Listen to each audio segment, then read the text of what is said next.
মাত্র 2 মাসের মধ্যে বদলে গেছে দেশ, নাকি সবই আগের মতো? নতুন সরকার, বড় প্রতিশ্রুতি, নির্বাচনের মাধ্যমে ক্ষমতার পরিবর্তন। অনেকেই বলছে গণতন্ত্র ফিরে এসেছে।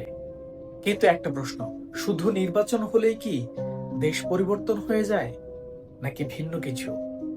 ফ্যামিলি কার্ড, কৃষি কার্ড, মূল্য নিয়ন্ত্রণ ভালো শুরু, তবে বাস্তবতা আরো কঠিন।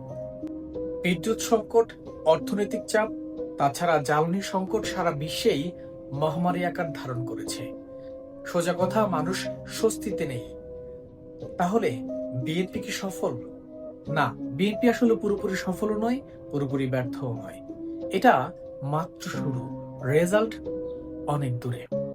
আপনার কি মনে হয়, বিএনপি কি সফল নাকি ব্যর্থ? কমেন্ট করে জানান।